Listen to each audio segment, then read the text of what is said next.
Is this the best handmade titanium spinner in the world?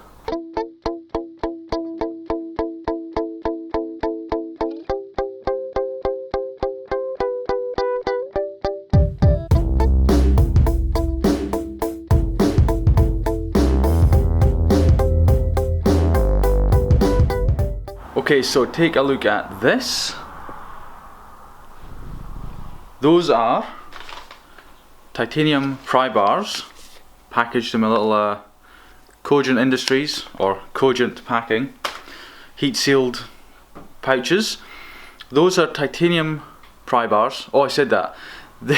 They are called Primal, and these are titanium pry bars from the Kickstarter project, and I think there's about 440 of them going out. So this is a pile we're counting just now. This morning I am printing the labels. They will be packed today, possibly tomorrow, and all shipped out to backers this coming week. So kind of exciting to get those out the door, because it's the first project where I've delivered really early on. Like, I think the shipping date for those is something like, I don't know, like a month or two from now, but you know, managed to get out the door pretty quickly.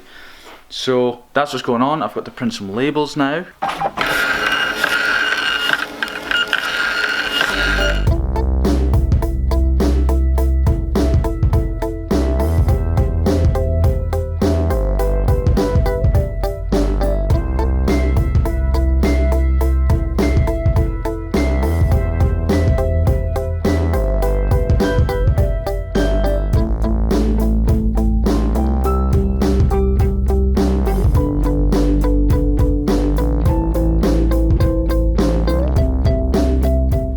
Right, those are the labels printed, 400 and something of them. Feels like progress. It's good. It's Sunday morning. I was up nice and early. No days off in the world of business titanium stuff. What I'm going to do now is edit yesterday's video, the video you would have seen yesterday. I am editing that. Sometimes I do it the same day at night, sometimes I do it the next morning, depending on what's going on. So I'm going to edit that, upload that. I'm then going to go down to the workshop.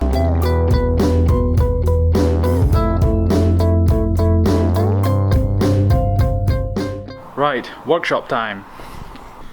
Right, in at the workshop. You know, it's Sunday here.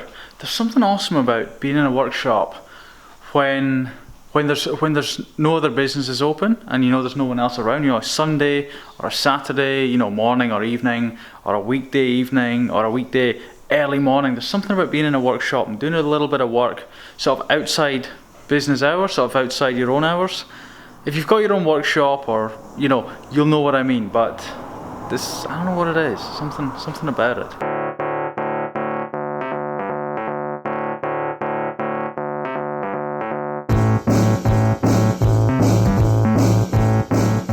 Got my leather thing, overall, apron, whatever.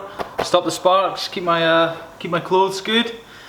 Now, what I'm going to do is grind this small one first. I might just grind this one only today, but this is certainly going to be the one I'm going to start with, because it's, you know, closest to the final thing.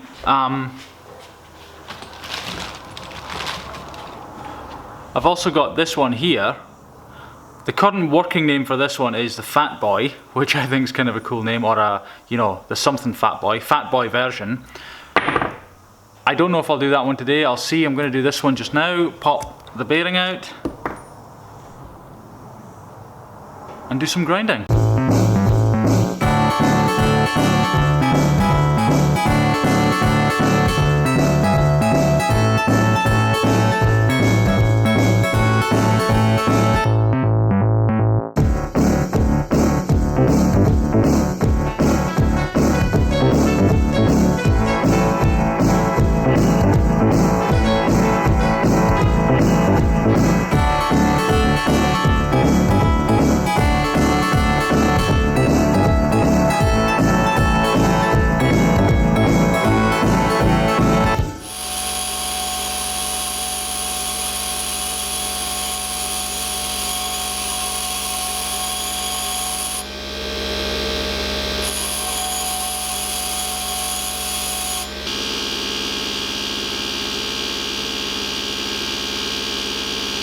Okay, so that is the latest prototype titanium spinner, all hand ground. Did it on the rough wheel first and then on the sort of smoother Scotch Brite after that, and so you can sort of see it's fairly bright and somewhat angular. I don't have time to test it just now, I have to go meet a friend for lunch, but after that we'll get down to business and discuss it. Right, okay, I will keep this short because, as you may have noticed, this is a different lens.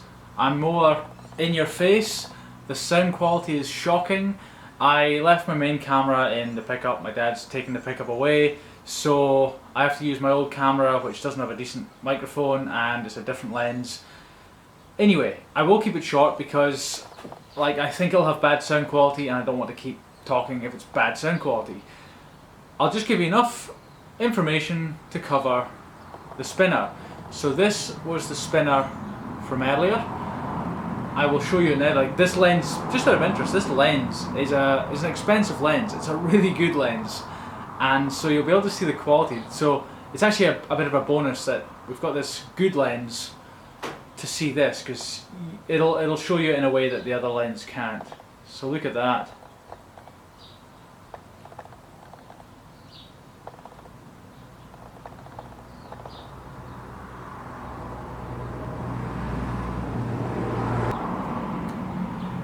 So, you'll have seen that it's quite good, quite angular, quite, I think it looks good.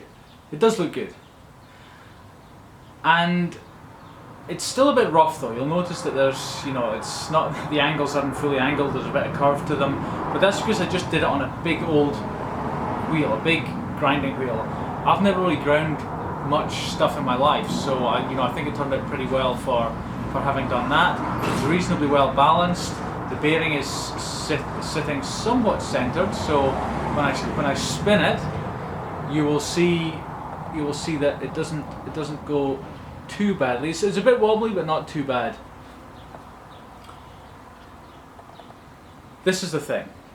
It works really, really well. The prototyping before took me up to sort of, I don't know, maybe 60% of what it needs to be before I sort of go to CNC and actually produce the very, very final prototype sort of ready for launch. This has taken me up to 90. It's a big jump. And I don't know if you remember, but in yesterday's video I talked about designing how you get really, really close to sort of a final design. You're like, oh, this is going well, and it gets to a point where it all unravels and you're like, this is a pile of rubbish. And what usually happens is it comes together in a way that's simpler and just works better, and your confidence level is higher, and you get the idea. And so this is it. This is really, really close. I won't go into detail here. The reason for that is I have another prototype to go. I know I do, because this is a little bit too narrow to accept the button. It's just so I can test the sort of length and the angles and things. So I'm having another prototype cut, another blank cut right now. I will hopefully grind that tomorrow and have this similar thing to this, but a little bit different. And yeah, I think I'll call it a day at that. This camera is causing issues. I think it's the card, but it is what it is. So I'll leave you with that. I've shown you this. I will go into more detail about it tomorrow, hopefully, if I get the next prototype ground down and finished kind of just like this. I will leave you with a quote, of course. I don't know who it's by, but I think it's been attributed to the US Marines, and I thought, since I had this backup camera, it's an appropriate quote today. I love it, and it is, 2 is 1 and 1 is none.